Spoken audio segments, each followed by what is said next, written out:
My phone just said it's 5 o'clock, so we're going to get started. Welcome to City Council tonight. We have with us the Reverend Alex Wilkie to offer our invocation tonight. Reverend Wilkie.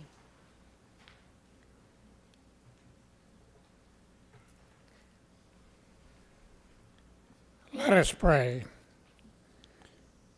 Good Lord, our teacher for this day, may the Lord our God be with each in attendance this day. May we all show respect for all of the persons whom we know. Now grant to each member of the St. George City staff of workers courage. Now bring courage to the mayor of this council, just as you bring courage to each council member. Bring that courage to all in attendance this day for this meeting. Now bless all of us in the name of Jesus. Amen. Amen. Thank you, Reverend Wilkie. Thank you. Second time I got to see you today. Michelle, will you lead us in our pledge? Yes, please stand and I pledge allegiance to the flag of the United States of America and to the republic for which it stands, one nation under God, indivisible, with liberty and justice for all. We have quite a few pre-agenda items tonight. We actually have 5 proclamations. So the first one is for alcohol-free school year for the youth, and Councilman MacArthur has that one, so I'm going to have him go ahead and read it. So it says, whereas the Washington County Prevention Coalition and the Washington County Youth Coalition have designated the upcoming school year as an alcohol-free year for youth, sponsored by Reach for Hope and Southwest Prevention, a school year to set clear rules and expectations about no underage drinking. Whereas alcohol used by those under the age of 21 negatively affects their health and safety, and thus the safety and well-being of all those living and working in communities of Washington County. And whereas teens who use alcohol often progress to addictive behavior later in life, are at a much higher risk for developing mental illness as adults, and whereas addictive behaviors and mental illness also greatly increase the risk of suicide, and whereas underage drinking is a major public health problem that negatively impacts the brain development of our young people, causing a higher probability of early alcohol addiction, alcohol-related traffic accidents, and brain impairment. And whereas, under the law, it is illegal for a minor to purchase, possess, or consume any alcoholic beverage, and it is illegal and punishable for anyone to sell, offer to sell, or furnish alcohol to a minor. And whereas, the mayor of St. George City, Washington City, Hurricane City, Hilldale City, Ivan City, and Santa Clara City, in addition to the commissioners of Washington County and the state of Utah, are committed to the development of a major statewide public information campaign with the overall objectives of changing social norms regarding depression, suicide, ideation, underage drinking, and risky behaviors. And whereas we commend the overwhelming majority of our young people who are drug and alcohol free, and we desire all of our youth to be drug and alcohol free so as to develop in a healthy society. And now therefore, we, as mayors and commissioners, hereby proclaim our support and offer an invitation to the entire community to help encourage family bonding and reduce underage drinking in order to improve the health and safety of all youth and adults in Washington County. We invite all members of our community, including individuals, families, governments, schools, religious and civic organizations, to participate in and sponsor activities that will heighten awareness regarding the dangers of underage drinking to young people's health and safety, and will strengthen their ability and desire to refuse to drink alcohol. And whereas we declare the 2022-2023 school year as an alcohol-free school year for youth to bring awareness to risky behaviors and underage drinking and promote the bringing of families together. And we make this proclamation this day, 1st of September, 2022. Thank you, Greg. And is Pamela here? Pamela, if you want to take that down and present it to Pamela.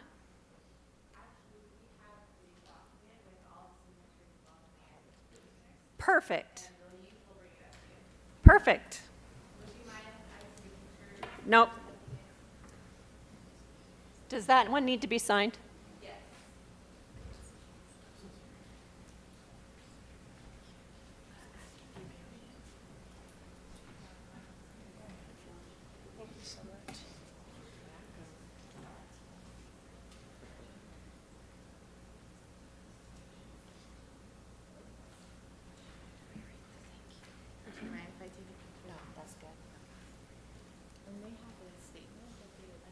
Okay, perfect, yeah.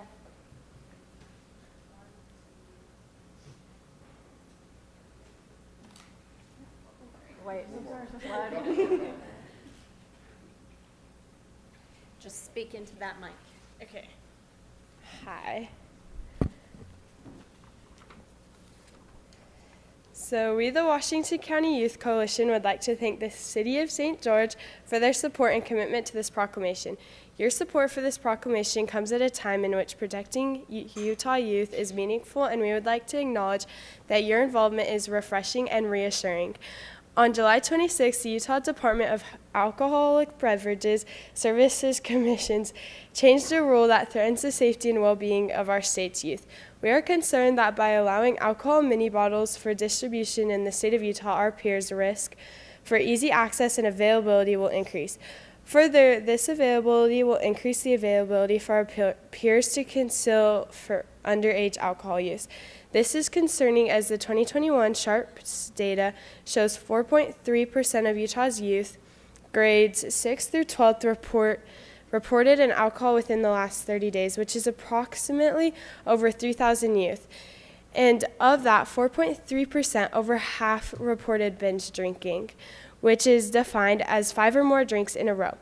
With that availability of mini bottles, this could greatly increase the risk and harm to the youth and those around them. Lastly, this change increases harm to the environment that we call home. Most alcohol mini bottles are not recyclable, and historically, their littering issues have been a problem to the public health and environment for communities all over the nation. Tourists come and go, but Utah is our home, and the home to many Utah youth. And the potential harmful consequences of this rule change will not affect the tourists, it will affect us, the youth. Therefore, we highly commend and have deep gratitude to the City of St. George for their support and commitment to protect the health and safety of Washington County youth. Thank you. You guys are great examples for the youth of America. We appreciate it. Thank you. Thank you so much.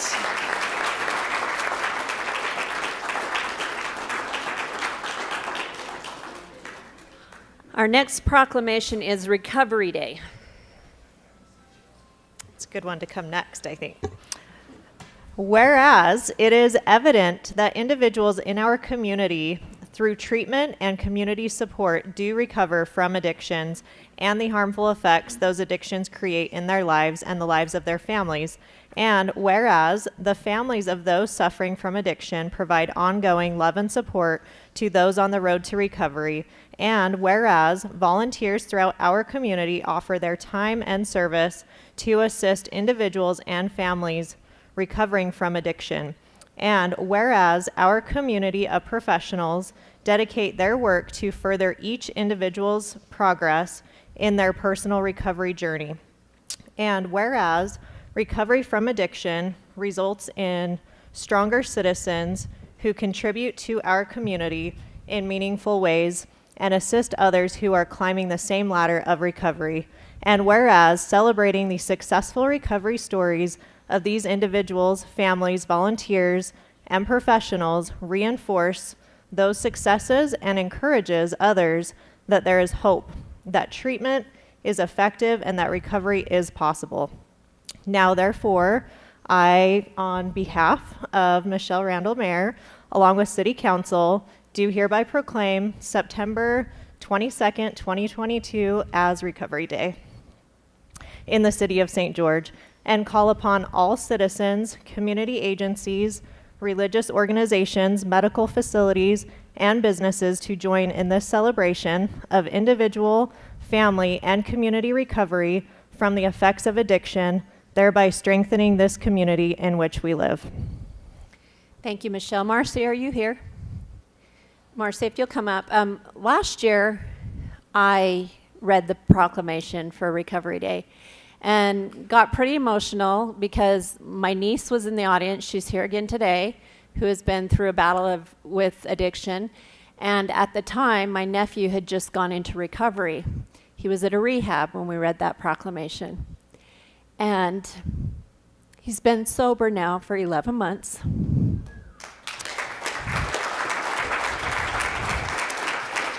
So Recovery Day is huge. And Marcy, if your group will come up with you, and I'm going to come down and present this proclamation to you. Your whole group has been through addiction, right? And are recovering addicts and now helping other people get clean. And I just think the work you do is amazing, and Recovery Day is, I don't think there's a person in this audience who can't say that they haven't been affected by addiction in one way or the other. So I'll bring Just you want to down. say, on behalf of the Recovery Day Committee, thank you so much for allowing us to have a Recovery Day through the City of St. George. Recovery is possible. There's many of us who are in recovery, and it's so important for communities to really rally together and support the people who haven't yet found recovery, and just to spread the word that recovery is possible. So September 22nd, please join us if you can. We're changing the venue this year. It's going to be at Vernon Wortham Park And this if you year. start a little earlier, we could make it.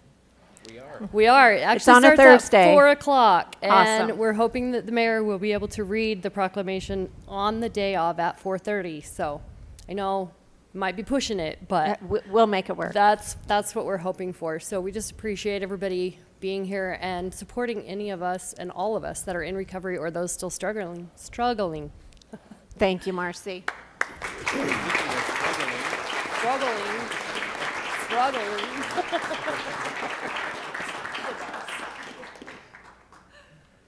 you turn around so we can get a picture. 2 rows. 2 rows. One up.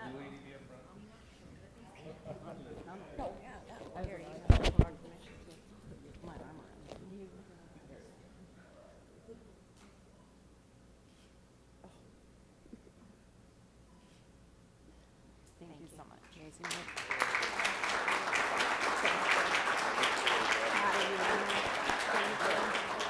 Thank you, guys.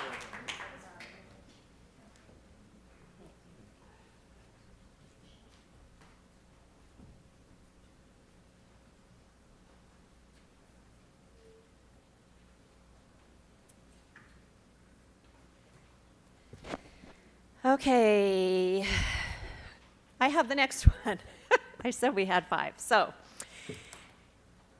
whereas September 17th, 2022 marks the 235th anniversary of the drafting of the Constitution of the United States of America by the Constitutional Convention, and whereas it is fitting and proper to accord official recognition to this magnificent document and its memorable anniversary, and to the patriotic celebrations which will commemorate the occasion. And whereas Public Law 915 guarantees the issuing of a proclamation each year by the President of the United States of America, designating September 17th through the 23rd as Constitution Week, now therefore, I, Michelle Randall, Mayor, along with the City Council of the City of St. George, do hereby proclaim the week of September 17th through the 23rd as Constitution Week in the City of St. George, and ask our citizens to reaffirm the ideals the framers of the Constitution had in 1787 by vigilantly protecting the freedoms guaranteed to us through this guarding of our liberties, remembering that lost rights may never be regained. So, Val. Oh, is it? It's Karen. No, my name is Marion. Oh, I have Karen here. So, introduce yourself. Okay. My name is Marion Rumney, and I'm the historian for the Color Country chapter of the Model A. Speak Color really Country loud into chapter that mic. Of the DAR, sorry. We want to thank you so much for issuing this proclamation again for us, and we really appreciate it. And this is the 67th anniversary of Constitution Week, as signed by President Eisenhower in 1956. So we're really excited for 67 years to be honoring this proclamation. So thank you so much for doing this. Okay, go ahead. We also, in an effort to further commemorate and recognize the importance of the Constitution in our own country, there is going to be a celebration of Constitution Week at the Tabernacle. I believe, Mayor Randall, that you mentioned this in your radio show, that we are going to be on the 17th of September, Saturday, at the Tabernacle at 1:30. There's going to be a program there. We're going to be ringing bells to commemorate this important event, and there'll be a musical presentation including the Lieto Choir and 5 bagpipes and drums, and it's going to be really fun and enjoyable. So we invite you, all of you on the council, as well as all of you behind me, to attend that if you can, and invite your families to come along. Thank you so much. Thank you.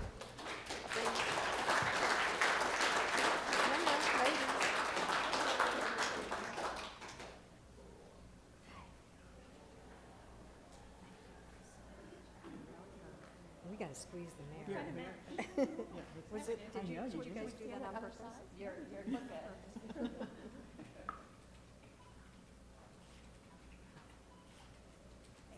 Thank you so much.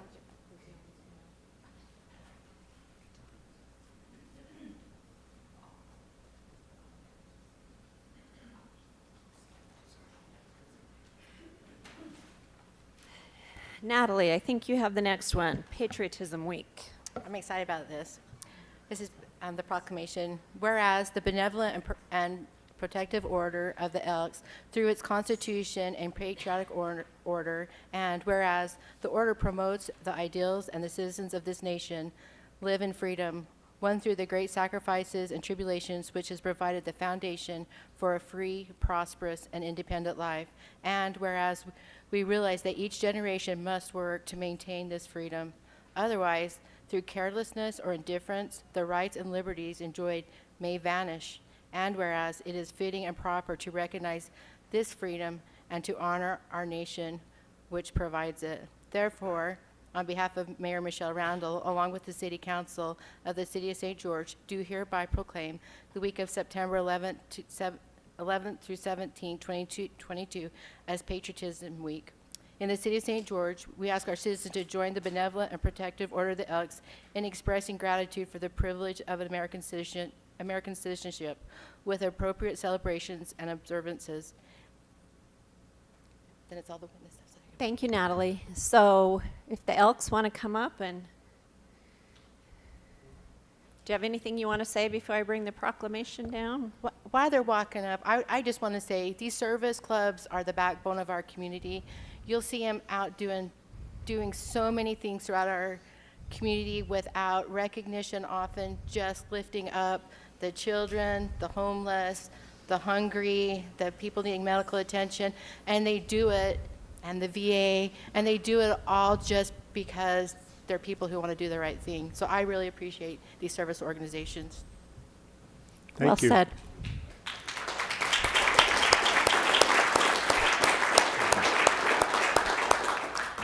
The Elks are the premier charitable and patriotic organization in this nation. And we have donated all kinds of money to the City of St. George. The Thunder Junction, the Gold Star Family Memorial, all of those. And we thank you. We thank you. We appreciate your donations and all that you do. Thank you.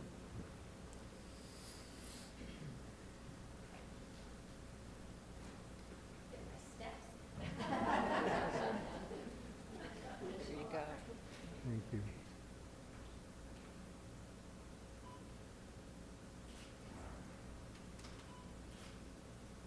Thank you so much. Appreciate it.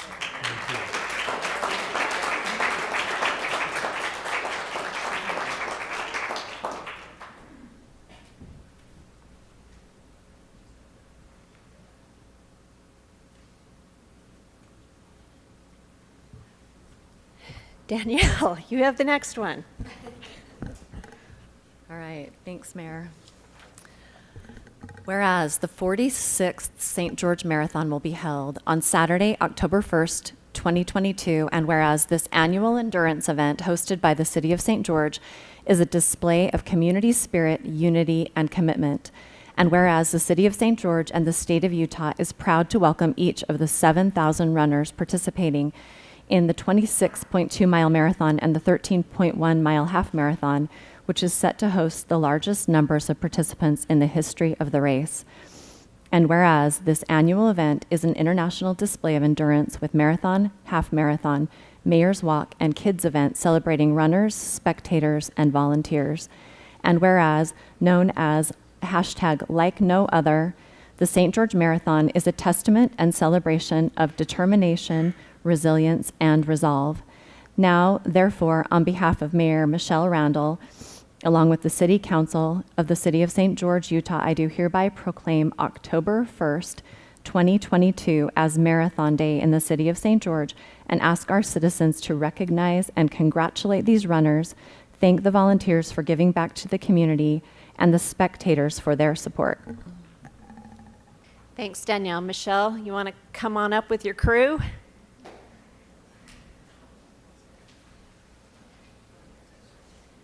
While you guys are coming up too, I have to thank you all who have put on the St. George Marathon for so many years. I started running the St. George Marathon when I was 12 years old.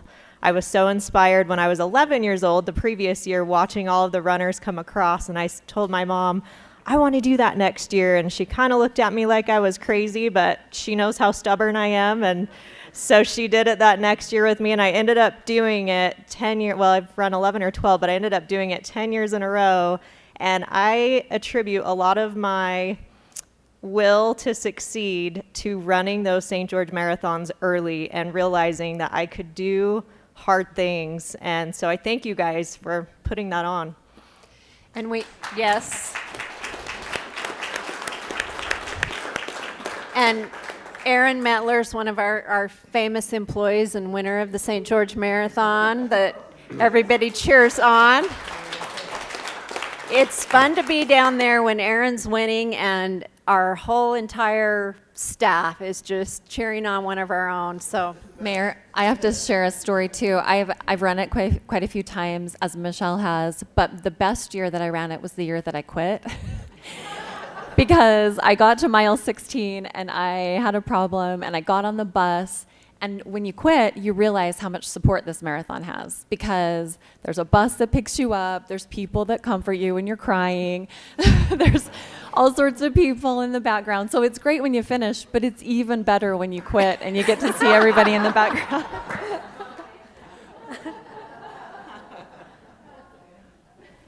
We wanted to give you your uniform for the race as well. So I love this shirt. I think this is the best one. that's the Mayor's Walk shirt for this year.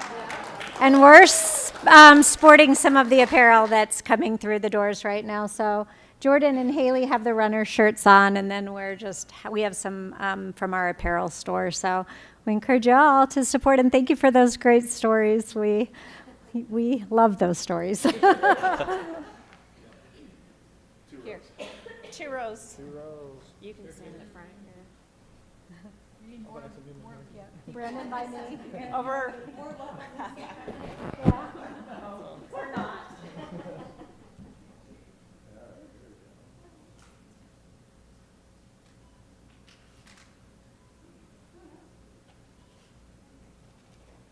Thank you.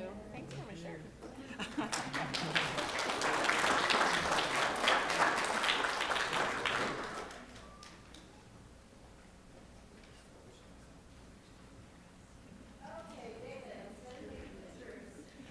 To come up to the mic. All right, thank you, Mayor and Council. It's my privilege today to invite you all to our Remembering 9/11 event. This year is going to be on September 10th, Saturday at 9:30. It's going to go, the main program begins at 10, but believe me, if you're not there by 9:30, there's not going to be any shade left, so I'd recommend getting there, especially with the temperatures the way they've been. We're going to have a lot of really neat things in the main program. Our keynote speaker is Congressman Chris Stewart, and of course, Mayor, you've agreed to give some remarks, as has Washington City Mayor Cress Staley. We're going to have 2 kids choirs perform as well, and a very moving bagpipe tribute to kind of close the program out there.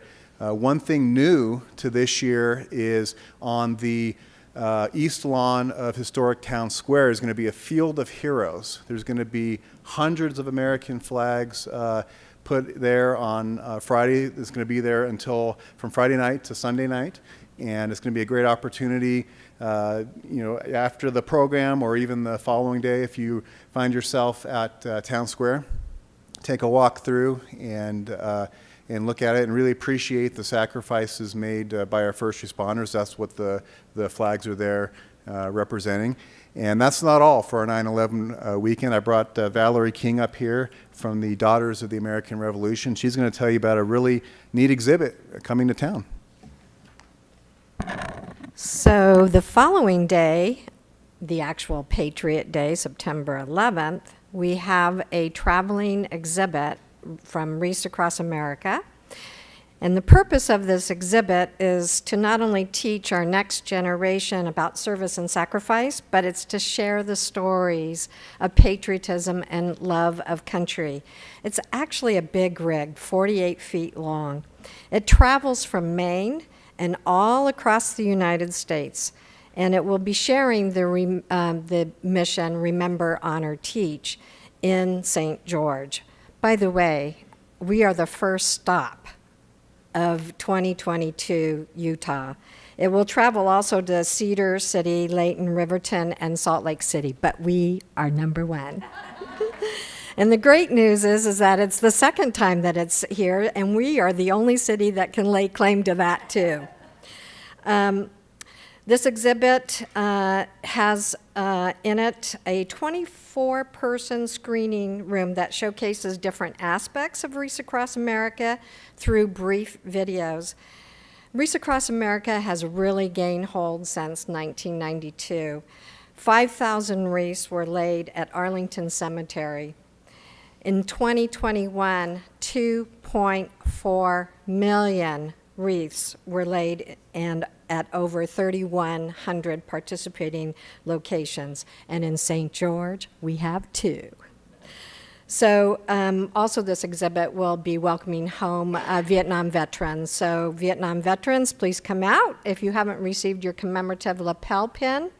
But all veterans are encouraged to come because we do have a special gift from Color Country. So thank you, City of St. George, for making this exhibit possible, and to David and to Sean and others. And we hope to see you on September 11th at the exhibit. 10 to 4 is the time. And save the date, September 17th, for Reese Across America Day. So thank you for having us to share this information. Thanks, Val. Thanks, David.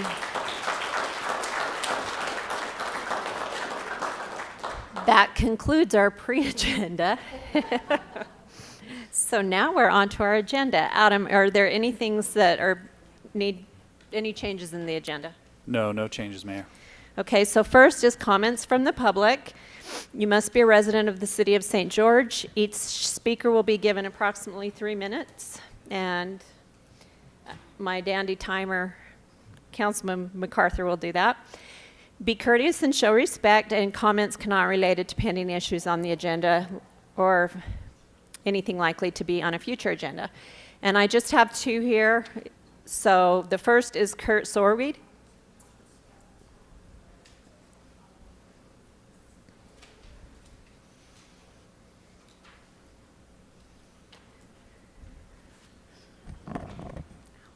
See if I can everybody hear me?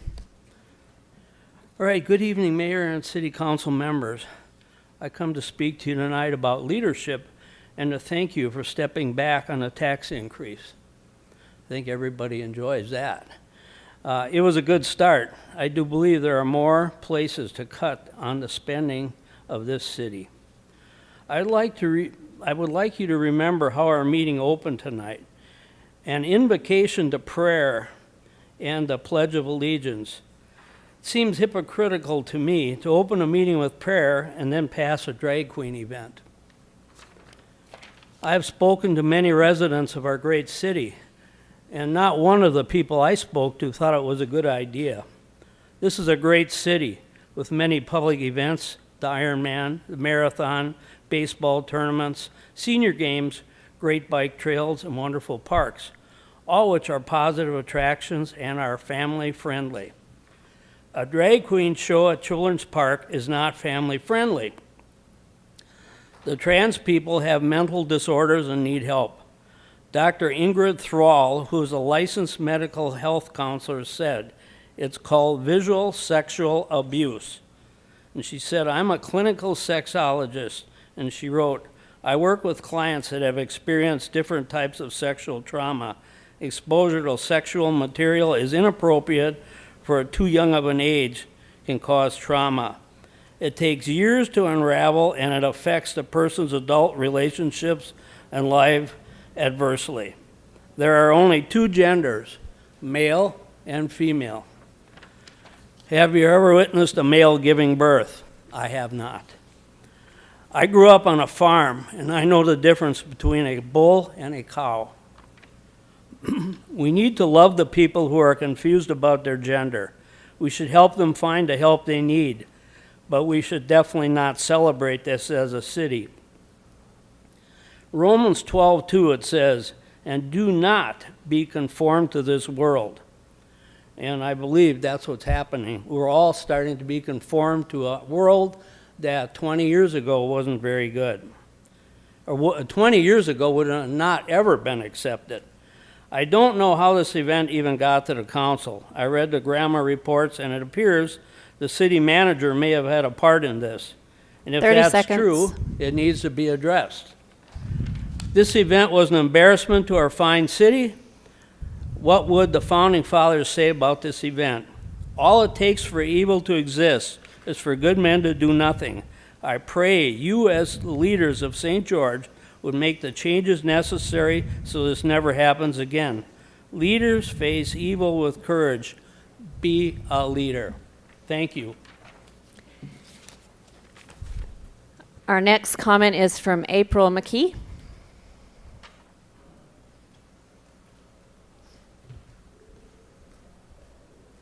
Good afternoon.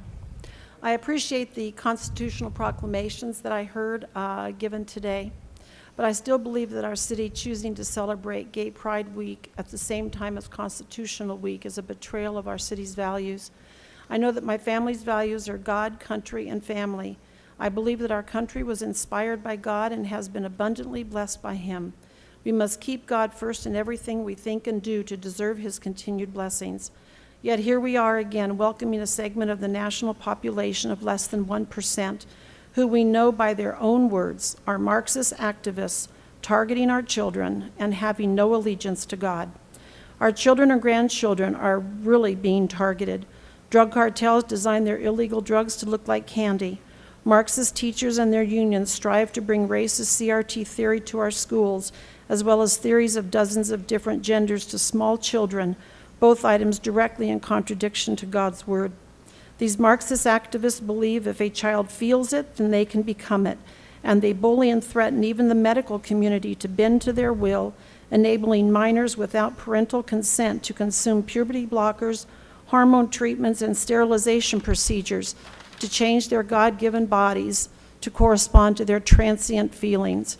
And transient feelings they are, as statistics show that 99% of females eventually change their minds, and 98% of boys do. God's gender assignment is not fluid. I stood here 2 years ago reminding Mayor Pike that the BLM groups coming to town with a pallet of bricks did not have peaceful intent. In fact, in their manifesto, a copy of which I gave to the City Council, the BLM founders described themselves as queer Marxist-trained activists whose main intent was the destruction of the nuclear family. Is this really what the City of St. George wants to celebrate and bring its ungodly influence to our children, grandchildren, and families? Our intact, loving family structure is the strength of society, and in God's eyes, our main responsibility. Our children are such trusting souls, completely innocent of worldly ways of some. It is our godly duty as adults to protect the innocence of our children until at least their high school years, if possible. Our children are not our most precious asset and should be protected as such. Remember, science has proven that our brains are not fully developed until age 25 because of children's 30 innate seconds. propensity to imitate adults as they try to find themselves. Let's try harder to protect them from influences that have no capacity to understand. Our critical thinking skills should be enough to make this event for 21 years and older. No children or teens allowed. We are not hateful people when we try to protect impressionable young people from sinful cultures in our societies. We are doing the job that God has entrusted to us as God-loving and God-fearing adults. I fear celebrating Gay Pride Week in front of our children Time. will further erode our fragile culture. Thank you. Okay, Adam, let's go to our agenda. Okay, we have 7 items on the consent calendar. These have been reviewed by staff. They're ready for council approval. Any questions on the consent calendar? I would like to poll F for a separate vote from the rest of the consent calendar. Okay, item F is polled. A motion to approve the consent calendar except for item F. Mayor, I'll make a motion to approve the consent calendar accepting item F. Second. Motion by Greg, seconded by Danielle. All in favor say aye. Aye. Any opposed? Motion carries. And a motion to approve item F on the consent calendar. Mayor, I'll make a motion to approve item F on the consent calendar. Second. Sorry, go ahead. Motion by Greg, seconded by Jimmy. All in favor say aye. Aye. Any opposed? Nay. Motion carries 4-1 with Michelle Tanner a nay.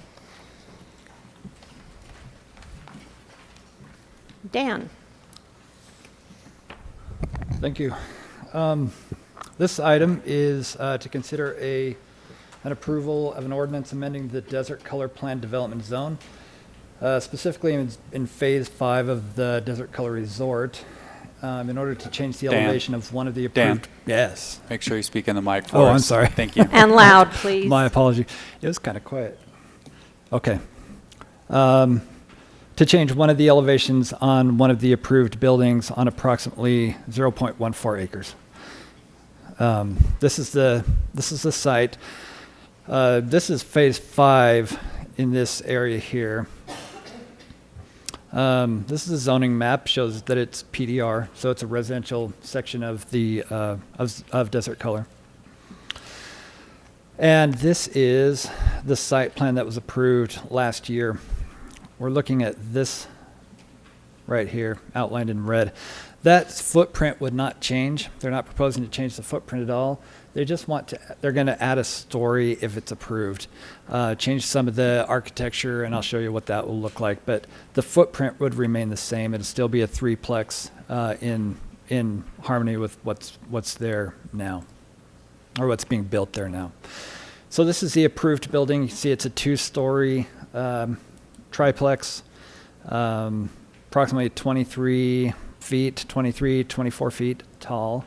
And then this is the proposed building. Again, in the same footprint, but it does have that next story, and it is more of a modern architecture. And they are proposing, let's see. So the other one was about 24 feet. This one's about 36 feet. If you look back at, if you look back at these, I've actually seen a couple of these single-family homes come in recently, and they are in the 35 to 40-foot range. So, in harmony with kind of those larger homes right around the lagoons that you're seeing that are being built now. The materials that they're proposing would be stone, stucco, lap siding, aluminum awnings, and then metal accents. Planning Commission held a public hearing on this, received no public comment, and recommended an approval to you. So if you have any other questions, I'm here, or the applicant is here as well. Questions for Dan? I guess I just have a curiosity question for the developer. Sure. Bob, who's here, as Hi, Bob. much as we are. Are you changing these just because of the popularity of the ones that have been like this? I went through the ones that are like this proposal, and they're really great. Yeah, I think that we really think that both floor plans will be successful. The real intent here is that the project that's in the resort, that's just over by the bridge when you come in by the roundabout, it's running a little bit behind schedule, and this building was already approved over there. All of these are like that over there, and it was supposed to be the parade house over there. And so we were running behind schedule, and so this is the exact same unit over here. It just has a different story on it. So that was the real intent of the whole thing, and that's really it. That's the whole thing.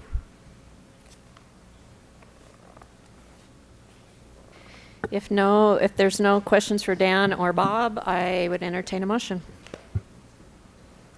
I will move to approve ordinance amending the Desert Color Plan Development Zone, specifically Phase 5 of Desert Color Resort, in order to change the elevation of one of the approved buildings on approximately 0.14 acres located at 5393 South Aquamarine Lane. Second.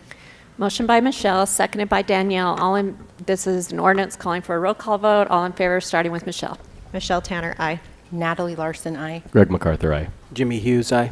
Danielle Larkin, aye. Motion carries. Mike. Thank you. Item 4 is to consider approval of an ordinance Will you amending. speak really loud, Mike? It's Okay. hard to hear. Okay.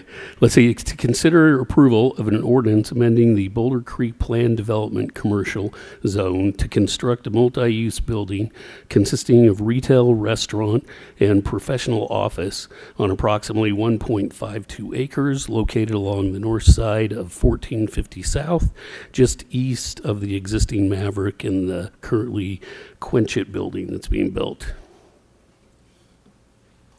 So here you can see the aerial map of the proposed location. And we have the general plan, which is commercial and floodplain. And then the zoning, as mentioned, is PDC. And then here's a site plan of the proposed area. And the landscape plan. And of course, the landscaping will have to meet all of our ordinances. Here's the elevations of the proposed building. Some more elevations. And then the materials board. And with that, I can answer any questions, and I believe the applicant is here. So I know there's some fencing behind where this proposed building's supposed to be. So will they have to put a block wall to protect that, the parking area for the walking trail back there? Back in here. Yeah, they're gonna have to put a block wall back there, or how are we protecting that? I guess. Well, I know one of the requirements that came from the Parks Department is that they would have to maintain this access on the east side and keep it open to the public while it's being built, and then we could put a wall back there if we need to. I just think it'd be good to have some separation, just so people aren't confused that they can park back there and their intent is to use the trail system. I don't know, maybe that's not a big deal, but sometimes there's quite a few cars parked in that location.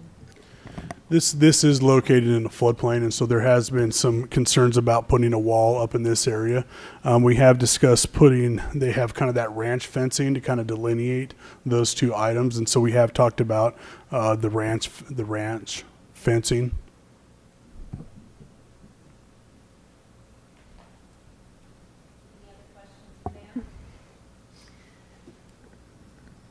Mike?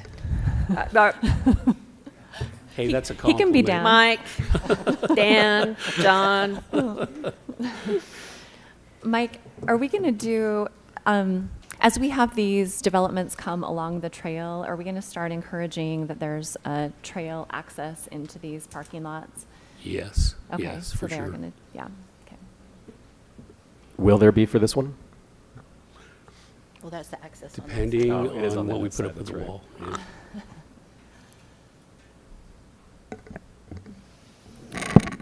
No other questions. I'll entertain a motion. I'll make a motion to approve the ordinance amending the Boulder Creek Plan Development Commercial PDC Zone to construct a multi-use building consisting of retail, restaurant, and professional office on approximately 1.52 acres located on the north side of 1450 South, east of the existing Maverick and Quenchit business. Second. Motion by Natalie, seconded by Jimmy. All in favor, starting with Danielle. Danielle Larkin, aye. Jimmy Hughes, aye. Greg MacArthur, aye. Natalie Larson, aye. Michelle Tanner, aye. And Councilman Kurt Ivy's in the audience, and he's probably ticked that we're still referring to it as 1450 South. You won't hold it against it? Or George Washington Boulevard? Yeah.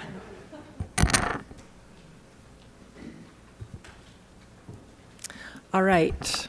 I'll try to talk loudly, speak loudly into the microphone. Okay, I'm going to have to move it because I can't see. So this item, number 5, is basically a continuation of the zone change at 300 West and St. George Boulevard.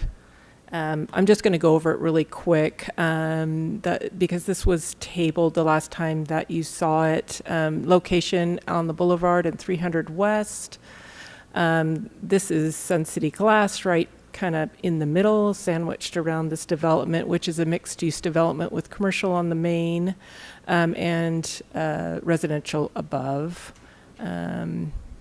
So the applicant has made changes since the last time you saw it. The big change that's been made is, let me go over what we saw the previous time. So at the July 21st City Council meeting, this is what was proposed.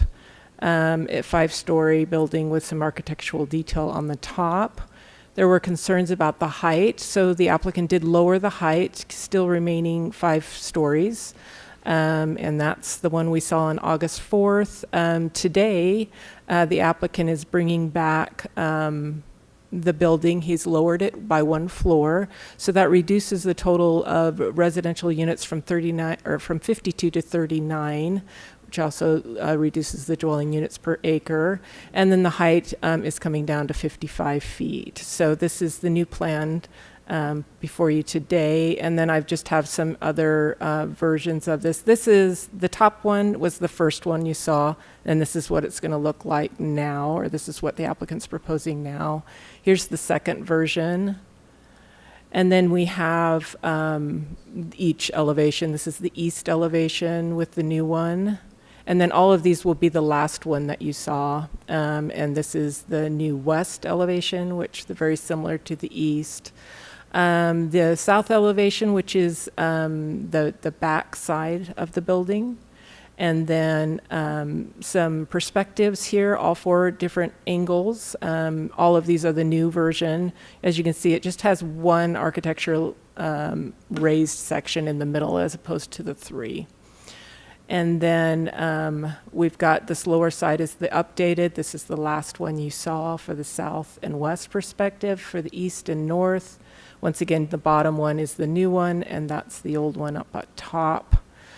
Just a reminder on the recommendation from the Planning Commission, they did have a couple recommendations for a block wall to be put in, and then also more architectural details on the 2 sides, the east and the west side. So any questions for me, or I believe the applicant is here. So this does fit our current height ordinance. Isn't our current ordinance 55, and this is at 55? Yes. Okay. Yes, and you can go higher. It's just you have to justify it with a finding. So, yeah. Questions for Carol or Wes? Carol, when you say they wanted to add architectural detail, that was way back that they recommended that, right? Because he's already added the architectural detail from the first time they saw that. On the Planning Commission's recommendations? Mm-hmm. Oh, yeah. No, see on these sides, not really. They thought there was a big difference between the side and the front, and so they wanted maybe a little bit more color or something so that it wasn't an obvious side of the building, especially the one that's on 300 West that faces 300 The applicant's West. okay with that, right? Weren't they okay with that from Planning Commission? Or yes, no? Yes. Well, he's nodding his head yes, but they talked about it, just some minor details, just to add a little bit more pop on the side. So as far as on the front there where you went from 3 to 1, was there a reasoning why they lost that little outcropping? Oh, and I can let the applicant speak to that if you'd like. I'm not sure on that. I can go back to this. The I'm curious. architectural That feature one. on the top? Yeah, like I They like just- that one. I mean, since Wes, you want to come since I'm up? so into these kind of things. Oh, it might be because of. Either third time's a charm or 3 strikes you're out. We'll see. So, Wes Davis. So on here, Don't talk us out of it. What's that? Don't talk us out of it. I'm not going to talk Okay, you out of all it. right. On the so what we did on the sides, we changed it. You can see on here we extended the patio, kind of an overhang on the building, and where you have the wood that comes up along here, you can't see it, but now we wrap the entire bottom around. So if you're looking at it, you'll see a wood kind of design going around. So it's just a different approach. The I don't know, towers, I guess is what it was called last time. You won't really get a good look and feel of that from the street. It's more from just a top elevation. So we thought by bringing the building out a little bit and then wrapping that wood design around the top would give it a little extra flavor, if you want to say, as you're looking up at it from the ground. Perfect. Good. Glad I Any other asked. questions? Questions for Wes? We'll give you a thank you. Thank you for working with us on Yeah, it. no problem. Appreciate that. Thanks for your patience. With that, Mayor, if you're ready, I'll make I a am. motion. I'll make a motion that we approve an ordinance changing the zone from Central Business District C4 to Planned Development Mixed Use, PDMU, on approximately 1.3 acres to allow for a new mixed-use building for a project to be known as 300 West Mixed Use. Second. Motion by Greg, seconded by Natalie. All in favor, starting with Greg. Greg MacArthur, aye. Natalie Larson, aye. Michelle Tanner, aye. Danielle Larkin, aye. Jimmy Hughes, aye. Motion carries. 3 times a charm, I guess.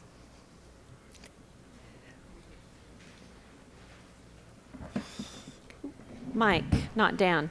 Sorry. So this item is to consider approval of an ordinance changing the zone from agricultural minimum lot size 1 acre to single-family residential 8,000 square foot minimum lot size on approximately 15.05 acres located at approximately 2890 South and 3430 East, to be known as Red Pine 3 and 4. So here you can see the location. This is 34 to 30 East. And some of the council will remember last year we came through with Red Pine 1 and 2 just south to this proposed area. And general plan designation, LDR, zoning map, as was stated, is A1, agricultural. And then this is just a site plan of the proposal. Mike, And- will you speak into the mic more? Okay, Thanks. sorry. And then again, this is Red Pine 1 and 2, and this is the proposal for 3 and 4 right here. And I can answer any questions, and the applicant is here too.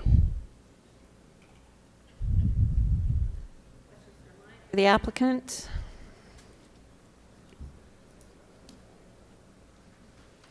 If there's no questions, I'll entertain a motion. Mayor, I will make a motion that we approve an ordinance changing the zone from agriculture minimum lot size 1 acre A1 to single-family residential 8,000 square foot minimum lot size on approximately 15.05 acres located at approximately 2890 South and 3430 East, to be known as Red Pine 3 and 4. Second. Motion by Danielle, seconded by Michelle. All in favor, starting with Danielle. Danielle Larkin, aye. Jimmy Hughes, aye. Greg MacArthur, aye. Natalie Larson. Michelle Tanner, aye. Motion carries. All right. Next item, to consider approval of an ordinance changing the zone from agricultural 20 minimum lot size 20 acres to residential estates minimum lot size 20,000 square foot on approximately 0.646 acres located at approximately 2890 South and 3430 East, to be known as Webb Acres. And here you can see this piece here. So Webb Acres is just here to the west of this piece. They're bringing this in to to create this piece, put it into Webb Acres, so then they can then transfer it to the city to put a road in that will connect north and south here, 34 or 30 east. LDR is the general plan map. The zoning, as was mentioned, is A20. And then again, we have just the site map of the piece right here. And this is not Webb Acres here. Webb Acres is larger lots.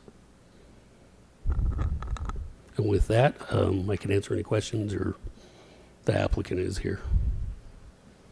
I think you just said it just to confirm. They're bringing it in at that density just so it'll match what it's sitting in, right?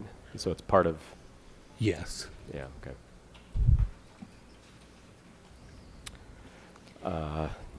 I don't think we're going to have any questions on this one, so I'll make a motion that we approve an ordinance changing the zone from agricultural 20, minimum lot size 20 acres, A20, to residential estates, minimum lot size 20,000 square feet, RE20, on approximately 0.646 acres located approximately 2880 south, 3430 east, to be known as Webb Acres. Second. Motion by Greg, seconded by Jimmy. All in favor, starting with Michelle. Michelle Tanner, aye. Natalie Larson, aye. Greg MacArthur, aye. Jimmy Hughes, aye. Danielle Larkin, aye. Motion carries unanimously. Okay, the next item is to consider approval of an ordinance changing the general plan from low-density residential to open space, medium-density residential, and high-density residential on approximately 14.44 acres located at 1295 North Bluff Street, known as Dodge Springs. So the council will remember this item came before the council on June 2nd of this year. At the time, it was tabled to allow the applicant to work with UDOT and city engineering staff to figure out the access along here, along Bluff Street, what would be allowed. So here's the aerial view of it, Bluff here. And then we have the RE20 zoning. General plan is LDR. And then this was the site plan they submitted after the Planning Commission met and held the public hearing. And this is just a conceptual plan for them. And then this was the Planning Commission recommendations. And with that, the applicant is here. Cameron from engineering is here, and they can discuss that access issue with you if you'd like. Cameron, will you speak to the access issue and the 1250 North access? And then Cameron, are you also going to address drainage? Has that been? Okay. I can mention that, and I'll try and speak up. Okay. I have a loud voice anyway, right? So because this proposed development wants to access Bluff Street, we had the applicant. I spoke with UDOT, their Region 4 representative, and then the applicant did coordinate with UDOT. The existing access located on the southeast, corner of this property, there was an access put in when the improvements at Bluff Street, Red Hills Parkway were put in. And at the time, that access was only listed as a residential access for that one home there, and then also for the tower going up that they were leasing up on the hill. So they coordinated through UDOT. We received the response from UDOT. That access, UDOT responded that would be allowed for right out only, not a right in, right out, but just a right out only, if there was no traffic study performed on that specific access. If the applicant wanted to have a right in, right out access to include that right in portion, that they would need to do a traffic study to determine the viability of a deceleration lane and the length and everything else. It sounds like I got word that they were just looking to do a right out only. They weren't going to do that traffic study. Also with regarding traffic, I realize we don't have a number of units or anything like that on this property being proposed for a general plan amendment, but our requirement for a traffic study is if they have more than 100 peak hour trips that are generated on a development, which I think this may hit that, the city would require a traffic study to look at those impacts. Just to let you know, 1250 North, we expect that a traffic signal may go in there. We've had a couple of fatalities over the last couple of years or so, in that area south of 1250 North. And so we would be looking at that specifically to see how this development may impact that. And it may require a traffic signal, for example. There is a drainage that comes down through this property, and it's a significant drainage. We're trying to get a detention basin installed to the northeast of Red Hills Parkway, Snow Canyon Parkway, Bluff Street. But during a large storm event, there's a 60-inch pipe just upstream of this property that goes through this property. And so the drainage is significant. I don't know what their plans are. I realize just through a general plan amendment that may not be showing any details on that. But just so council is aware, there is a pretty good drainage that goes down through there.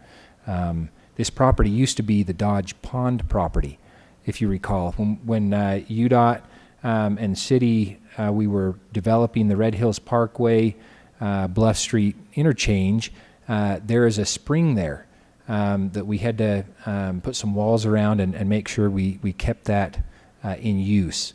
But there's some history on that.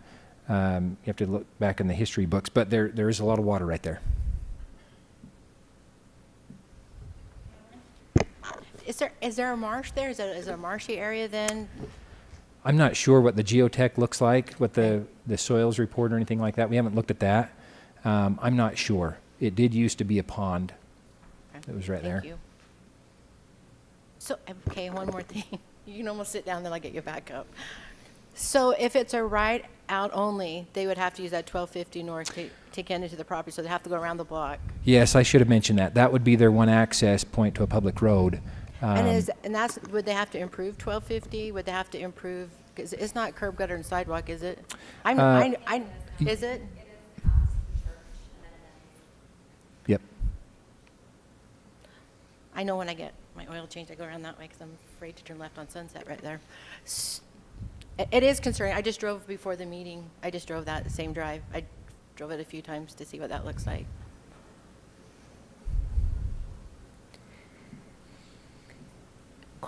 Other questions for Cameron or Mike or the applicant? I think to your point, though, Natalie, I do think the curb and gutter, they probably would have to improve across the frontage of their property, because I do think it ends, if I remember correctly, it ends right there at the church. State your name for the record. Yeah, so I'm John Walter. I'm here on behalf of the owners. If it's all right, I'd like to take a minute and then turn it over to the applicant to convey some other information.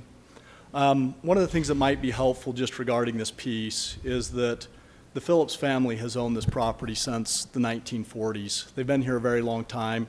They donated the site for the church. They retained us in about 2006 to help them sell the property. At that time, they had a phenomenal offer and a group that came to develop this, and they were actually looking to do something similar as to what was done with Sunset Corner. And at that time, of course, the city decided it wasn't the right fit for this piece. Subsequently, of course, Questar came to the north, and then UDOT, and in conjunction with the city, came and made a request for the overpass. One of the things that this site did have prior to that overpass going in was there was actually two access points onto Bluff Street that were, to my recollection, they were both full circulation. They were right in, right out.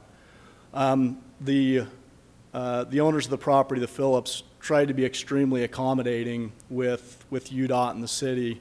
In some ways, probably way over accommodating, but they wanted to try and meet the needs of the city to allow this overpass to come in and satisfy all of the growth that's been happening all around their property for many, many years. If you had asked them, they haven't been a massive fan of the growth. They've actually wanted to, have their quiet little farm, and their plan is to, to actually relocate.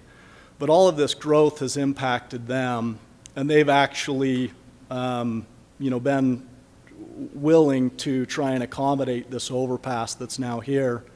One of the conditions when the overpass came in was that they would maintain access, and they actually went down to what we understood to be a right in, right out.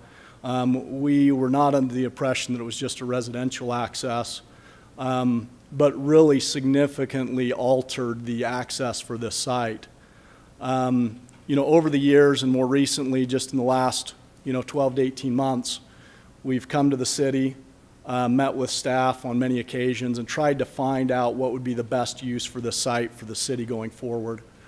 We talked about RV storage, RV park, office, retail, warehouse, all types of things, knowing that having residential housing right up against this major busy thoroughfare in a single-family home type scenario just wasn't a fit, and knowing that it's not a good location to just have a farm like it was historically. And so kind of settled on this concept and this use of multifamily and have come down the road on it quite a ways. At this point, I'll just make one last comment that the property owners, again, are trying to be very accommodating to address the safety concern, which is now this extraordinarily busy Bluff Street.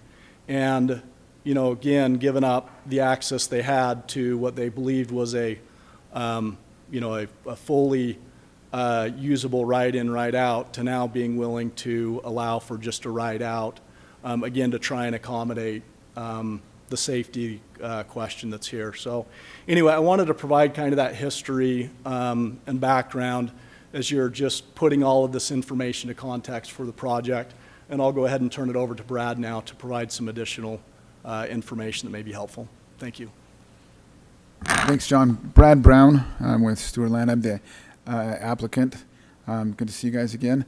And I just want to say how excited we are about this area, this project, in this city. You really have an amazing city.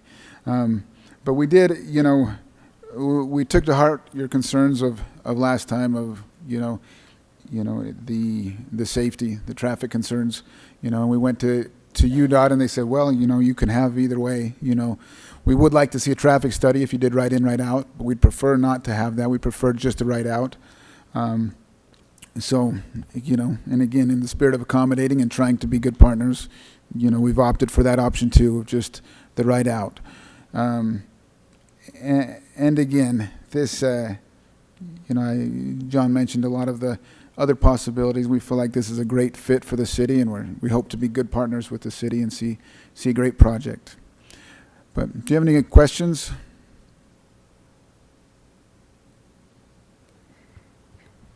Questions, council? I have a question. So John was mentioning some of those other options. Can you help us understand?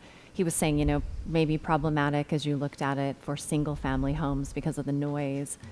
Mm-hmm. So that concern would obviously still be there with multifamily. So help us understand why you're choosing to do residential instead of like the RVs like you were talking about.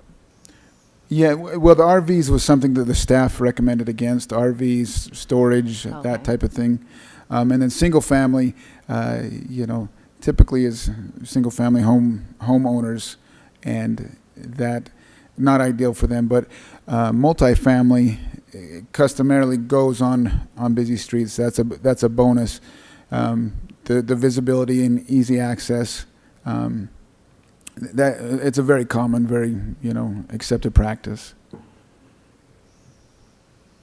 And one thing, nobody, as far as concerns of neighbors, where we have to the west, we have the single family homes. Any of these other uses besides single family obviously may be a concern to neighbors, but nobody wants a commercial or a apartment necessarily in their backyard, but in this case, we literally have a mountain between us and the single family backyard. So we've had a lot of questions from residents about the drainage. Mm-hmm. Can you address that? Yeah, and similar to what John said, we are, or what the engineer said, we're obviously aware of those and planning on taking care of those. We don't have full design yet because we're still early in that process. But, all of the, I have great faith in my engineer, and, your engineering staff is, seems to be very confident. So I'm going to take their advice on exactly what and how. But one thing about this as well is if this were a single family development or less dense, that it's hard to spread those costs out, whether it's a traffic light, major retention, or, storm or sewer upgrades that we're going to have to deal with on this site. So those are a problem, regardless of what happens, but this is an opportunity to get those problems solved. Cameron, I wanted to clarify, so were you saying based off of the density that a traffic study would be required based off of the numbers? And that's just a guess based on the density. Okay. You just have to, it's the 100 peak hour trips that would require that traffic study. And so I'm just assuming that it's going to meet that requirement. But I haven't done any, I don't know what the developer's proposed unit count would be or anything like that. But I'm assuming it would hit that 100 peak hour. And would potentially meet the numbers of having a stoplight right there? Possibly. Once we know what units they're proposing, then we'll have a better idea of what kind of traffic would be generated right there. Okay. But we're expecting that to be a location for a traffic signal. Okay. Because it seems like if there's a light there, right, that should solve a lot of the issues that we're talking about, right? Right, and we're anticipating a traffic study as well, as to whether or not a light goes in. Is kind of a bigger picture. I couldn't tell you we'll put in a light because that's not my call, and that is a bigger conversation. We would just be a part of that. Just to clarify, the traffic light would go below the LDS chapel there? Yeah, 1250 north. But there's no access from that subdivision or that piece of property behind that church to come down there, correct? Like, there's no access. I don't know. We would. Our main access would be right here. And so while this is not directly on our property, the traffic study would determine, if we're the straw that breaks the camel's back to tip it over the scales to need a light there. We would benefit from it, or utilize it. I think this is a beautiful piece of property that's very difficult for me. To me, it is an unusual piece of property, and I feel like they have the right to develop it. I just can't get my head wrapped around people pulling in and out right there with Highway 18 coming down. Like I've said, I've driven it a few times over this last week trying to make it work for me, and I'm still struggling with it. And are you saying pulling in and out right here or on right here? Just right here, there's that little short drive right there towards the end of the piece. I know this is something that's happened on Sunset where UDOT came in and did cutouts. We've seen it on the Blake property out there between Intermountain Healthcare and the Maverick that they've taken some access points out. So it's not just particular to this property. I just struggle with the fatalities we had right there, and there's no guarantee of a stoplight at this point. Right, and a lot of those things are above my pay grade, and again, that's why I look to the engineers to tell us how to make it the safest, how to make it the best. I do know, the owners have told me a lot of the people around here, them included, do filter out north instead of going out to Bluff, and so and a traffic study will be comprehensive and show all of that, but that just kind of will come a little later in the process.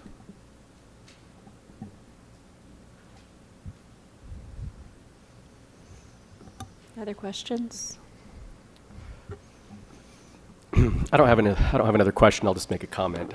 These are the reasons why it's really tough to be on St. George City Council. That's when it comes to personal land use issues.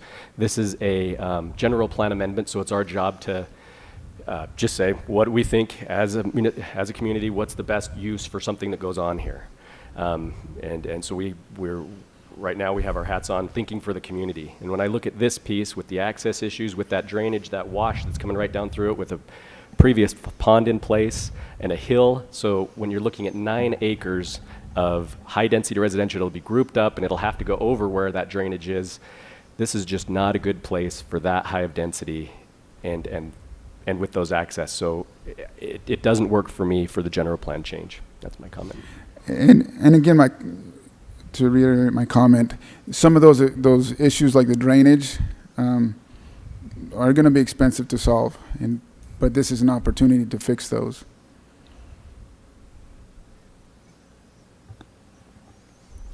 Other questions or comments?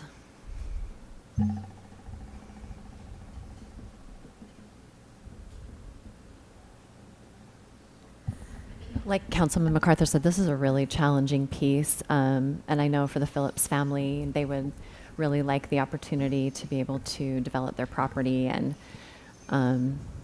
like he said, he's right. It's really hard to. We don't want to bind them in any way if we don't have to. But are there drainage issues? Would it be problematic to have high density housing up so close to the road? I mean, I think that there could be mitigation, but there would have to be quite a bit of mitigation. And it sounds like to be able to get it to pencil, you need it to be high density to be able to mitigate all of the issues with the property. So I think that's why everyone's so hesitant, because there are so many challenges with this piece of property. Yeah, and like you said, the ideal place for high density is with easy access. This does not meet that requirement. Even if they were to put it a right in, right out, most of your traffic is going to be coming from the south, which doesn't help with at least coming in. That means your main access, like you say, is going to have to be right there. This is a difficult piece of property, and I echo what everybody else has said. We want to make this happen. We like to see high density in areas where it works. We're trying to help with the housing crisis, all of those things. But it really feels like we're trying to make something work here really hard that just doesn't quite meet it as far as the access point of view. That mountain makes it difficult. You really are going to have one little area there that you're going to be able to have some access with that hillside and with a busy highway over there. That's just my feelings. It's tough. It's really tough. And I feel bad for it, but it is one of those pieces of property. It's a beautiful piece of property. Has a lot of potential as far as its beauty, but it is a tough one to try to develop. I'm thinking about, the fact that UDOT basically came to the Phillips and asked them to allow, this road that we now have, and that they were so gracious. And I'm curious if a meeting with them, for them to help you reconfigure that space or make it more accessible, has that been considered? When you say make it more accessible, are you thinking a different access point, or? Right now, I guess I'm not sure what you mean. I think what we're all recognizing, and I drive there and ride my bike there all the time, and it is just the road that UDOT has created, and we love UDOT, but the road they've created right there it's a dangerous spot that probably needs to be looked at again, because we've had fatalities there. Not only that, but we just have really high speeds. People are going much faster than the road was intended. So it's been a really challenging space for us as a city. So, as part of the use of this property, probably having a conversation with UDOT regardless, saying, our property has basically been made almost inaccessible for the purposes that we want to use it for because of this road that was created. How can you help us, UDOT? Well, and I think those conversations have been had. I think when this was originally done, traffic studies were done when they granted the access to the Phillips family. We've since, in the last 2 months gone and met with them and had those conversations and, and expressing these same concerns. And, they are the authority to tell us whether or not this is safe and safe and a viable access. I'm just, I don't know what more conversations would do to change that. Well, if they're considering putting a light, is it them, Cameron? Would it be them because it's on their road, or is it us? Us, I think.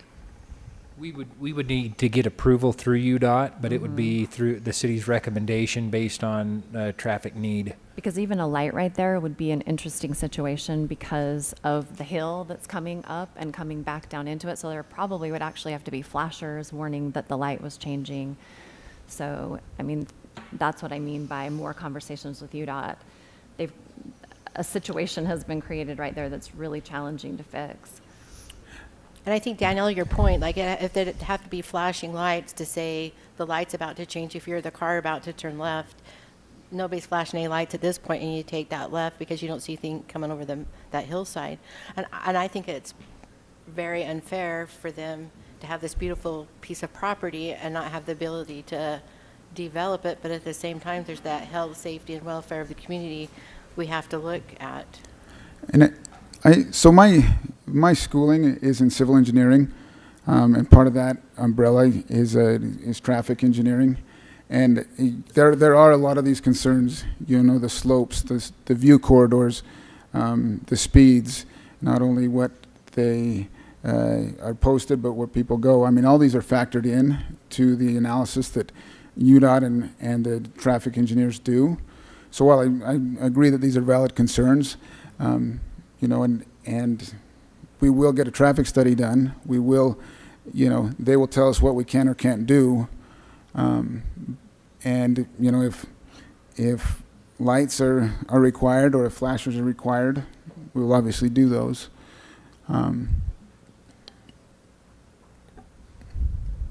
But to preempt from, you know, going down that path, assuming that they'll, you know, there's not a solution or that the engineers wouldn't give us a solution, it's just a hard pill for us to swallow. And this is the land use. We still come back for zone change and site plan approval. You know, we want to address these concerns and we want to, you know, make a good project for the city. But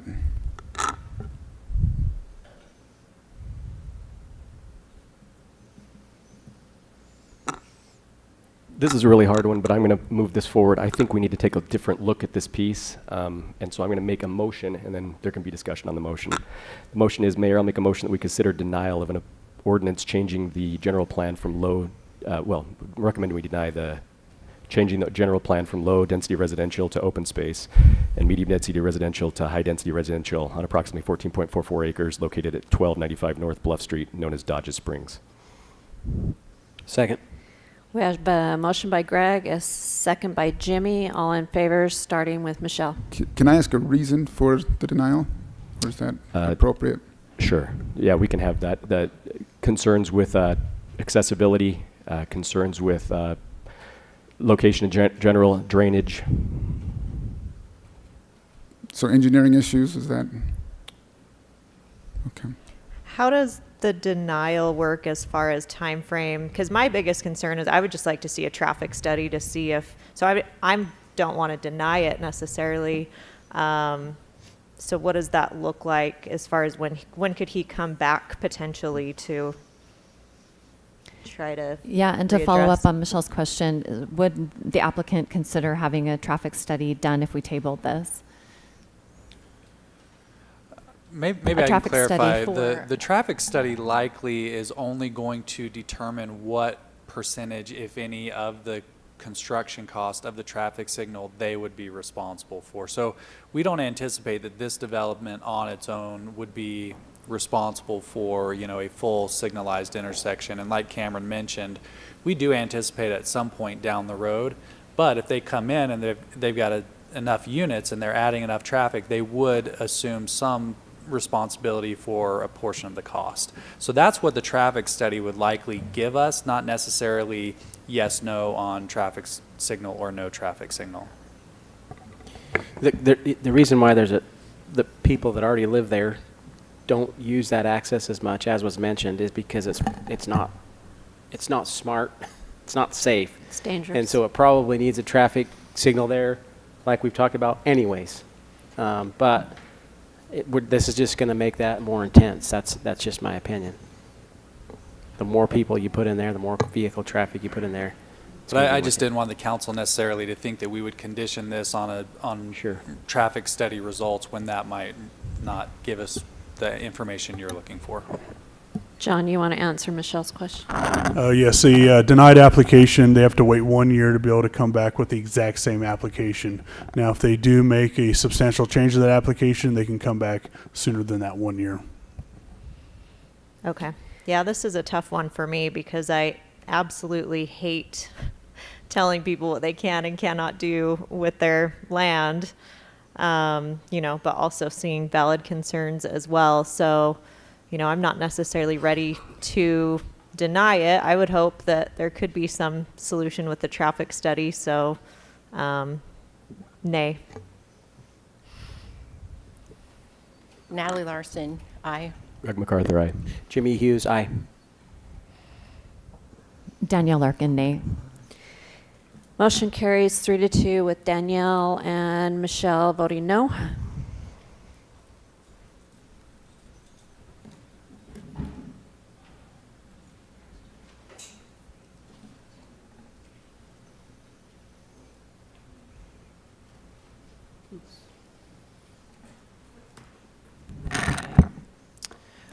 Our next item is item number 9, and this is to consider approval of an ordinance changing the general plan future land use map from commercial to high-density residential on approximately 5.72 acres located on the west side of Dixie Drive, just south of Gap Canyon Parkway, for a project to be known as Dixie Apartments. Okay. Oops.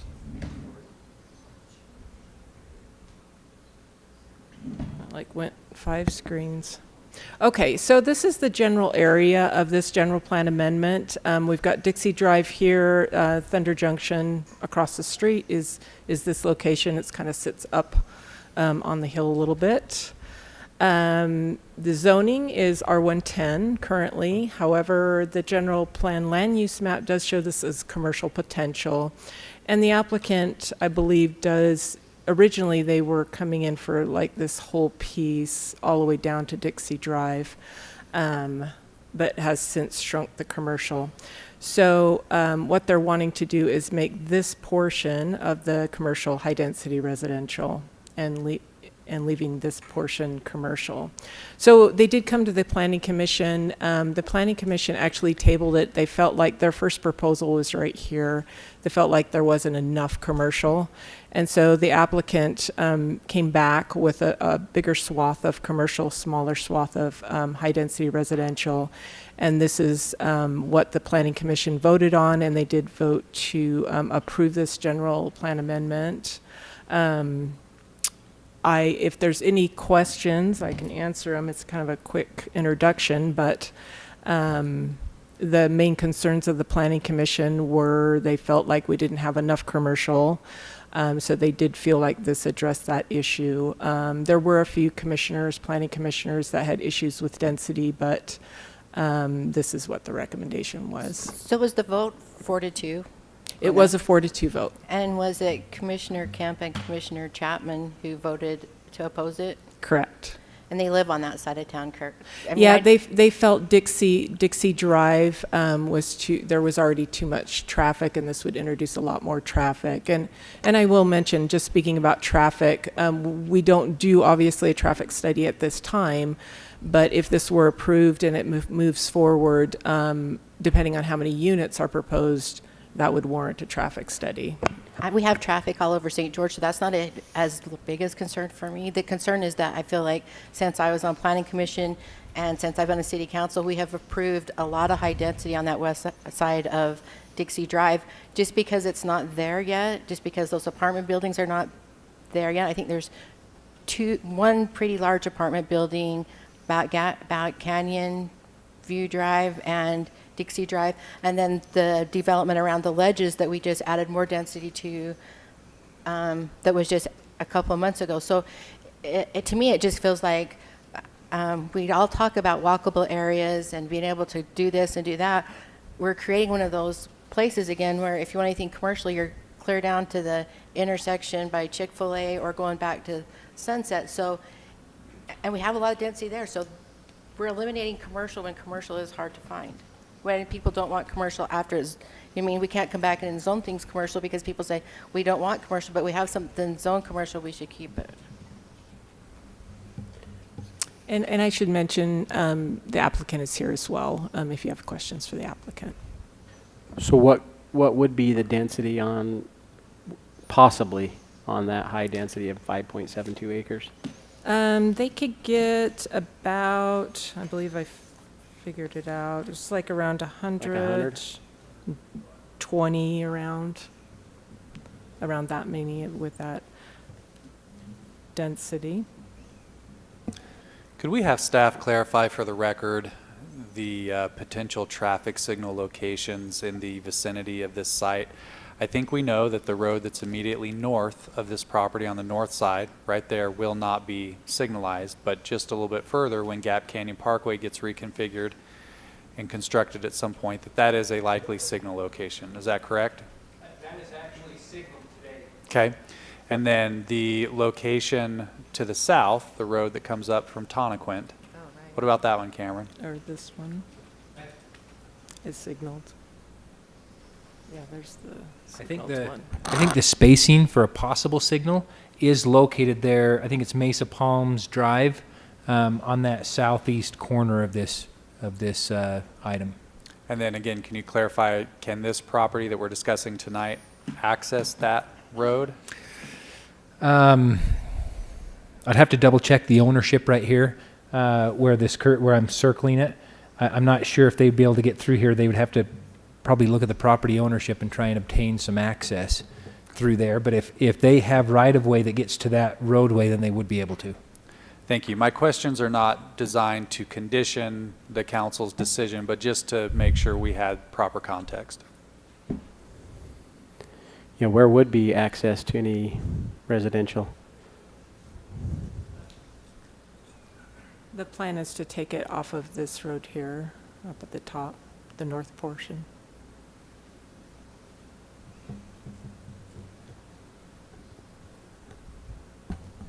I'll keep talking. I just think we have the All Abilities Park really close to that area. We have a lot of vacation rentals. You go by the Green Valley Market, that little place is always packed now. And I just hate to see what's happened in Little Valley where we have no commercial happen out here. Because Santa Clara comes that direction. We have a lot of opportunities, you know, with the development of the parks at Tonnequint. We're going to see a lot more traffic coming that way, and it would be nice just for traffic purpose for the neighborhood that there could be hopefully some residential neighborhood right there. They can, whatever it is they choose to do there. Just for one point of clarification, we do have a median in Dixie Drive right there along the frontage of this property. However, a right-in, right-out would be appropriate along Dixie Drive. And so accessing the north road that I think it's currently Gap Canyon Parkway, which needs a new name, but access there, and then also you could get a right-in, right-out off of Dixie Drive. Sorry, Cameron, I couldn't hear you very well. So you said yes, there is median along that space? Yeah. Yes. Okay. Yeah, there is a median along the frontage of this property right through here. Okay. You can see that cursor. But you could get it right in, right out along that area. So I think Natalie's points are really valid about commercial, but personally, I mean, I think that they went back and added, that's quite a bit of commercial. And in, you know, relative in high density, this is a fairly small pocket of high density. So I think that it's great in this, you know, that we're starting to mix single family, high density, medium density, different products throughout these new areas. And so I like seeing these, you know, small pockets. It adds to a good, you know, mix of housing types for different people. And I know someone made a comment earlier today about apartments. I hope that we will be cautious about labeling apartments as crime and, you know, basically, I lived in an apartment when I was young, married. I'll probably live in an apartment again when I get old. And so... assisted living. Yeah, an assisted apartment. So I hope that we don't, label these as problematic. They're houses and they're needed houses. So There's a smaller plot across the street for you as well, Danielle, at some point. And I will move into one of Jimmy's. No, I'm going to get cremated, Jimmy. Sorry. No, this. I hadn't thought of what Councilwoman Larson was saying, that once we lose commercial, we don't get it back. So I guess that does become a little bit of a concern if you don't have enough there to do anything substantial. Are we going backwards on the fact that we try to get neighborhood commercial so we can reduce the amount of traffic? I think that's when it comes to high density residential and how much and where what is it doing to the traffic flow? I mean, if there's one thing you hear people complain about, it's, oh my goodness, there's traffic everywhere. So, and no matter how many roads we build, it seems like that's the case. So I guess that is a concern. I don't mind either the mix. I like the concept of trying to get some mix in there. So, and some commercial, the commercial helps the traffic, depending on what kind of commercials plan to go in there. But to Natalie's point, if you don't have a big enough piece, then you're going to be limited to a gas station. I'm not sure. What is the acreage on this commercial?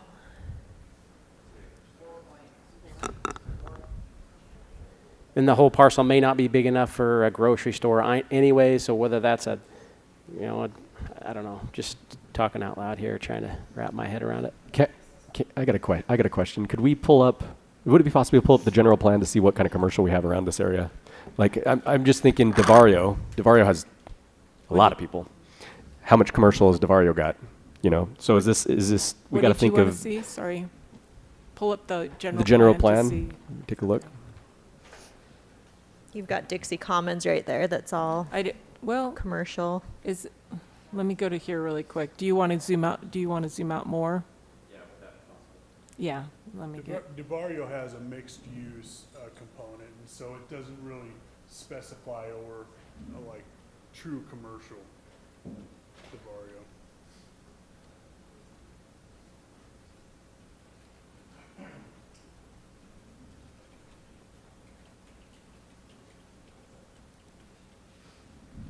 And Natalie, I think I might have. Did you say Kemp and? Yeah, it wasn't. It was Chapman and. Oh my gosh, I just forgot his name. Fisher. It wasn't Kemp. So. It was that Tim. It was not Fisher. It wasn't. That's what I have down as my notes. That's what it says in our minutes. It didn't make sense to me either. That's what it says in the minutes, but yeah, that's. I thought it was one vote. It could be. Maybe our minutes are wrong. I just looked at our minutes, but. Okay. Whoops.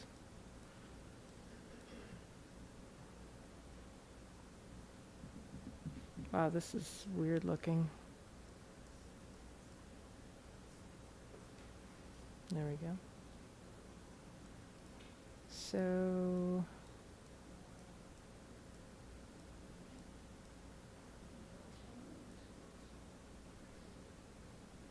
there we go. Like, not sure where we're at here.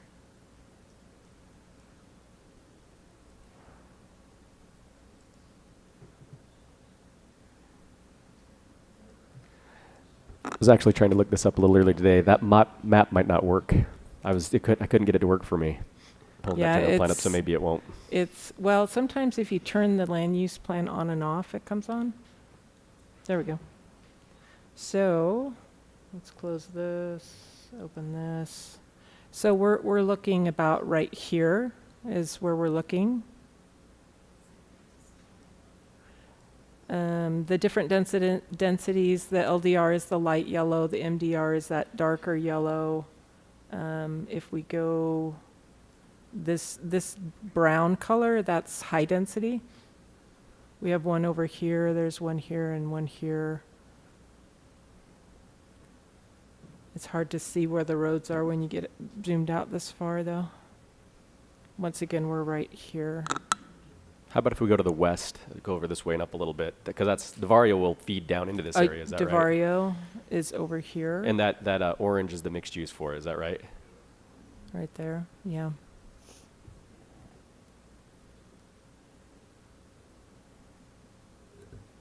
Just for curiosity's sake, say this were to stay commercial. I'm not saying I'm going that way. I'm just saying, say it were, and you wanted to make it a mixed use. Could you do a mixed use where you still get some commercial on the bottom and you could still get some high density on the top?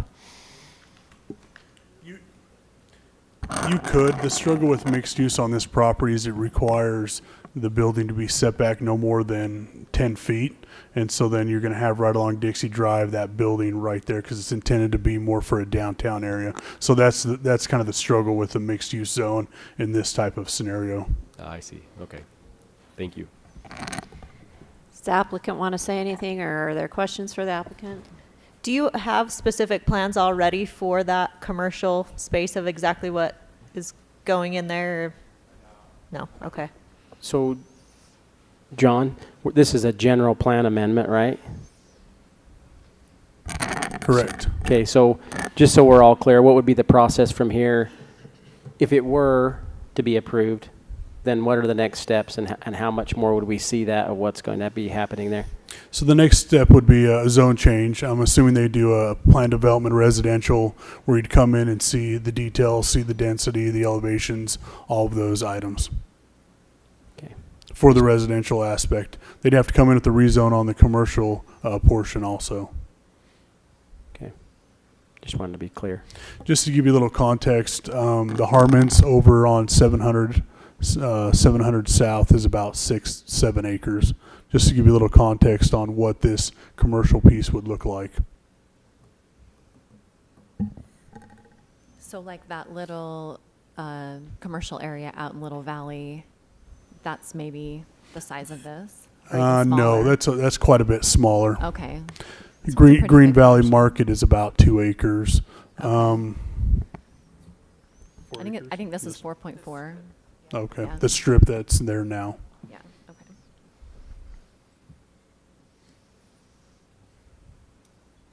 You think this is a good mix, John? I'm sorry. He's You like, don't John, have to answer that. what would you vote, John? Yeah, Is I'm what sorry. Jimmy's asking you. That's why you guys have the hard job. I'm just gonna sit over here. If there's no other questions, I'm ready for a motion. Well, get up here.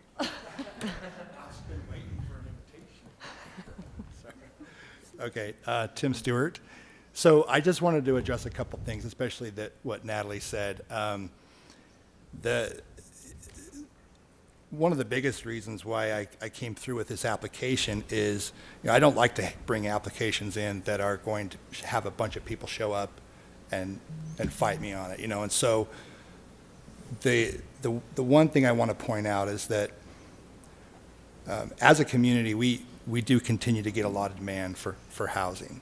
The studies, and I read the studies, the study currently is stating that for southern Utah, and I don't think that the entire burden for residential housing needs to fall on St. George, but for southern Utah, we currently need right now another 3,100 apartments to meet the housing demand. And right now, if everything that was built currently, which we know it won't be due to whatever reasons, it's usually about half is what gets built, we would be at about 2,900. That's the latest report that came to me that was required by the underwriters on Brookfield Phase 2. And so when you're doing an application for high density, we do like to find areas that have the least amount of impact on the neighbors. And currently, this parcel is a parcel that does have a small valid impact on neighbors and traffic. Now, the traffic's been brought up, but what is the traffic count going from commercial to residential? It's already commercial. The traffic count from commercial to residential, high density residential, is negligible on a road that's already doing 18,000 trips a day. Furthermore, this parcel actually is, just to kind of go back to what Natalie was saying as far as how much has been approved out in this area, it's actually quite a ways away from Green Valley.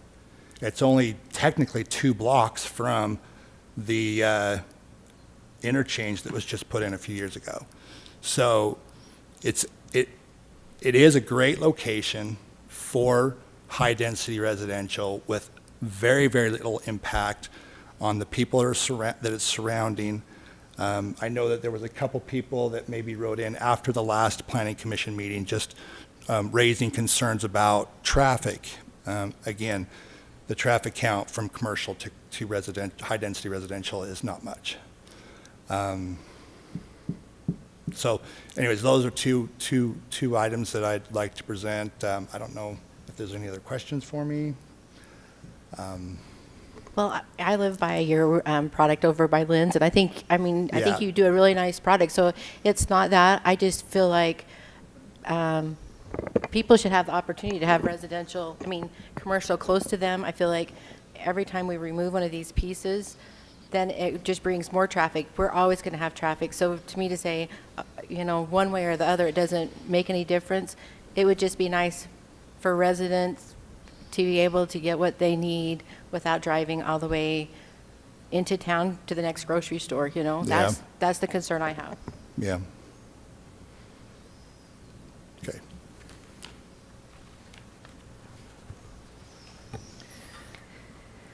Okay, council. Okay.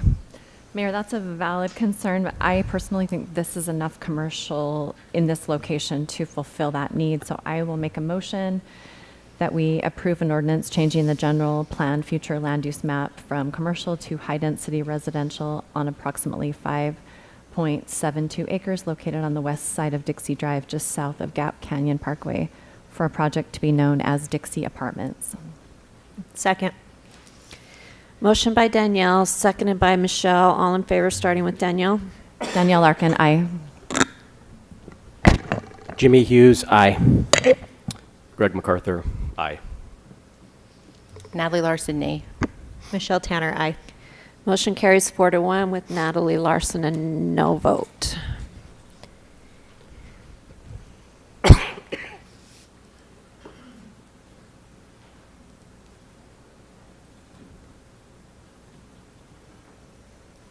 I almost thought I was done, but I'm not done.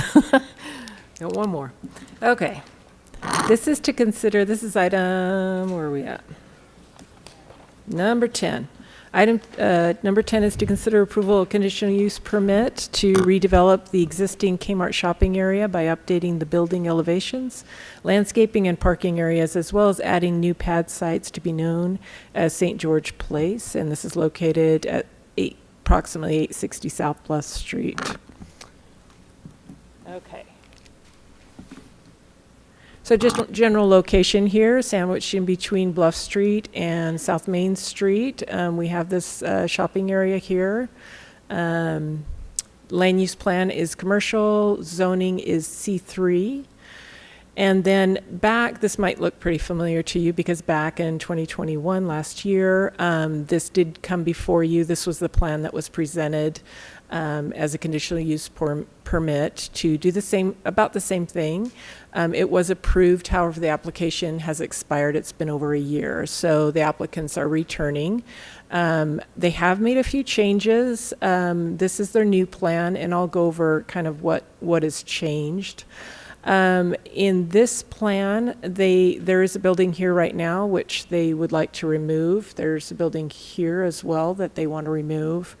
They will be removing these 2 buildings. All of these are to help with parking, and then obviously this area they want to it's kind of a little bottlenecked right now when you go into that area, so that's going to open it up, give it some more landscaping and more of an open feel there for the people entering this shopping area on Main Street, from Main Street.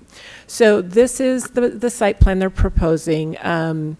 There are, as far as parking goes, they definitely have over the required amount. It will be shared parking with the entire development. These 3 buildings here in the front, they are designed to be for restaurants. Each of them have a drive-through. They are going to be new buildings as well, and so the parking has been adjusted for all of the new development.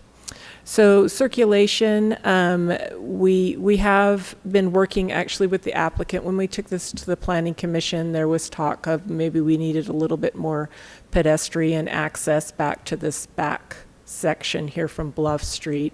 The applicant has actually been working with me, and they've already submitted plans showing how they're going to add more pedestrian access, which is great, so that they don't have to wander through the parking lot if they want to get back to this area.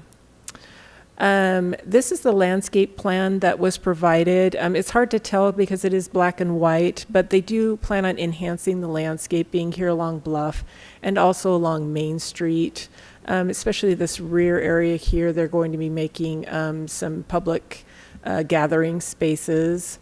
And this is a shot I took from Google Maps. A lot of lawn right now along Bluff, and there's some on Main Street as well. They'll be removing all of that and putting in some water-wise landscaping while keeping all of the existing trees, shrubs that are there. Here's what it's going to look like, and I think it's pretty much how it was the changes from 2021. So this right here is your starting, the Kmart area is like right around here, and then you're going up to this point where you access over to Main Street. So it's kind of a long strip. They can't get it all on one section, so this is kind of a run-on section here of what the elevation will look like. And then this is the other side. This is about where the Restore is right now. So starting from the Main Street area and wrapping, it's just a big long thing here. So there is a materials board. Here's a couple other views. This is the Restore area, and then this is the Kmart area over here. There is a materials board over here for the samples of the changes they'll be doing. We did bring this to the Planning Commission. There were a lot of conditions that they put on. All of these 6 conditions, as I said, the applicant I've already been working with the applicant on these. They're excited. They want to do whatever they need to do to get this going. They already have some national tenants already signed up to go in, so they're excited for this change. So if you have any questions for me, I can answer, or the applicant is here as well. I know what question everyone in town's going to ask us. Is it Trader Joe's? Oh. Well, that, but I actually don't know any of them, so it hasn't been disclosed. Carol, on the parking lot, it's just a lot of parking lot. Is there It is. any plans to put any, diamond thingies in the parking lot with trees? Yeah. A little bit of landscape? Yeah, all of the dark spots you can see are landscaped areas, little Okay. landscape berms or small little areas. This one here will have a pedestrian access going all the way through it. They are trying to enhance the landscaping in the parking lot, so there will be a lot more than there is there right now. But you're right, it is a lot of parking lot. Okay. And Carol, I mean, I know you've already pointed this out, but I think it's really important that they focus on pedestrian, some of those raised pedestrian spaces all the way through, or you do end up with people, unsafely all through when a parking lot's this big. Yeah. Carol, also, are there, as far as parking requirements, is there a potential that they could add even more of those little pads? I mean, those restaurant pads, I think, are going to be crucial to the success of that.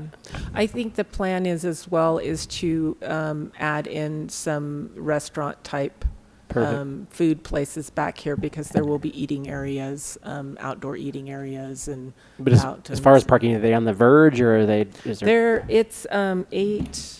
They're about 38, I think it was over 39 over. They're required to have 800, and they've got 839.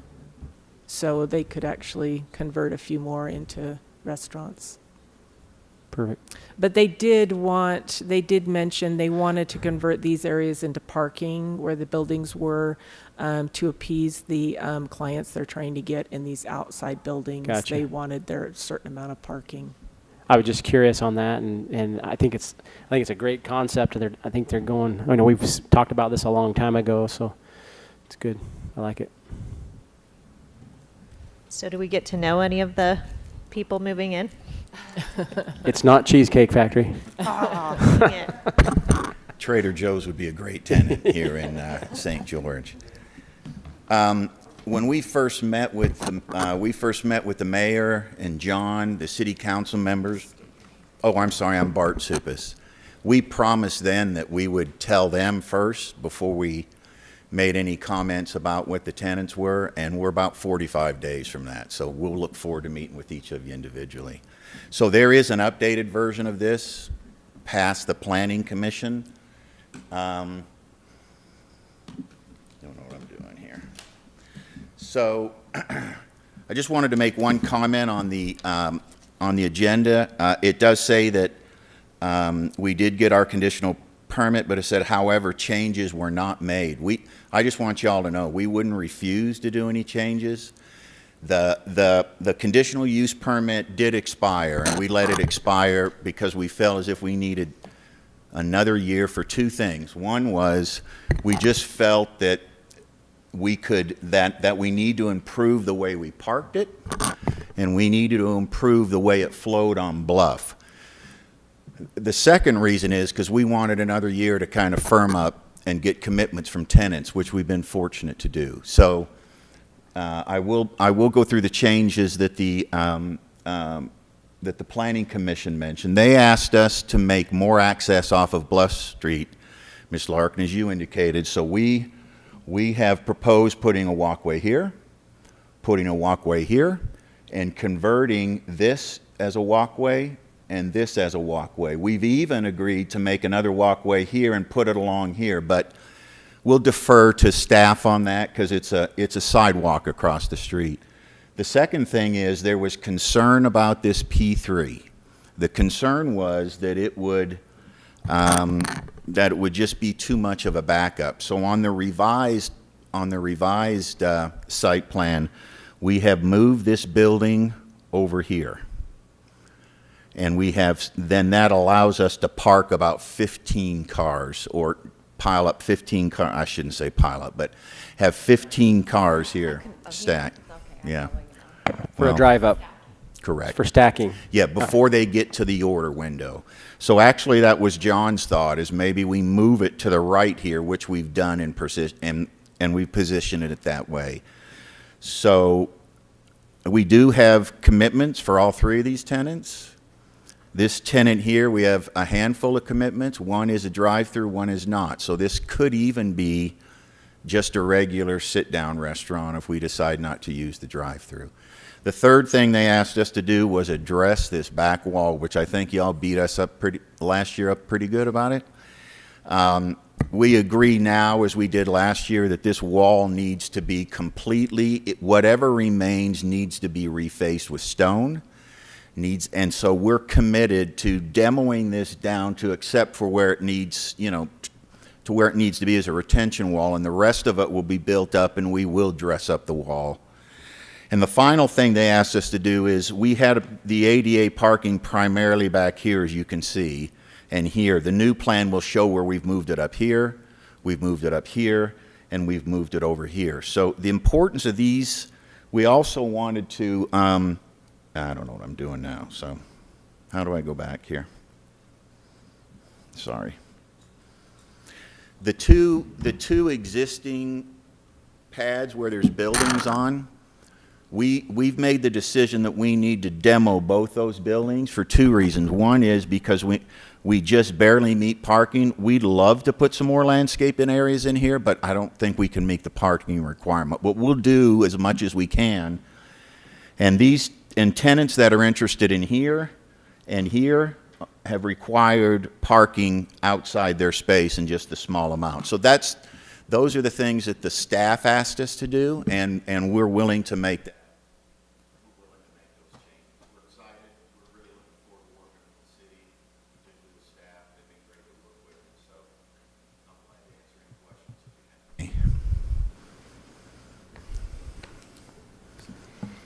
really good. We're ready for it to be done yesterday. Me too. Me yeah, too. we are.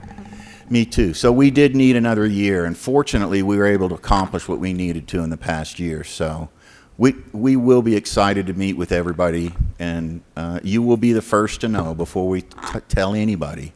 We'll tell you privately the tenant mix, so we're close. Thank you. Thank you. One comment I want to make on it is that I think as we look at redeveloping our downtown and especially our South Main Street, this is the anchor. This is big for St. George, so we're excited. I think I can speak for all of us. We're super excited about this, and just know that it's a huge thing for us. So go get them. Ready for a motion? Mayor, motion to approve a conditional use permit to redevelop the existing Kmart shopping area by updating the building elevations, landscaping, and parking areas, as well as adding new pad sites to be known as St. George Place, including all of Planning Commission's recommendations. Second. Motion by Danielle, seconded by Michelle. All in favor say aye. Aye. Any opposed? Motion carries unanimously. I do not have any appointments to boards or commissions. Reports. Michelle, anything? No? Natalie? Nothing tonight, Mayor. Greg? Jimmy? Two things, Mayor. The farmers market has been going splendidly. Thank you, everyone, for being so supportive. And it's still every Saturday, 8 to noon. I know the first week, it's hard when you're starting a farmers market back up to get the farmers to come. And every week they've had more produce, more farmers, because they know it's dependable and they know that the community is supporting it. So that's been really cool. And Pride of Southern Utah has Pride Month this month, and they have a lot of activities going on. So anything people want to participate in, the community is invited. That's it. And next Thursday, remember our community open house at Desert Color from 5 to 7, and the forecast, it's only supposed to be 106. Dang. So if you want to wear your swimsuit under your clothes to be pushed in the pool, I'd highly recommend that, because it's going to be gross. And then, Mayor, the following week, the council has off because of the rodeo. Right, on the 15th. And then Christina reached out. I don't know if she's heard back from everybody, but we do anticipate a long meeting on the 22nd, just Right. with the 2 meetings in a row. We're going to have to catch up. Yeah. Those that are going to be here all agreed they could be here at 3, so. And other than that, no need for a closed session, so I will take a motion to adjourn. So moved. Motion by Danielle, second by Greg. All in favor say aye. Aye. Any opposed? Thank you, and we are adjourned. Thank you.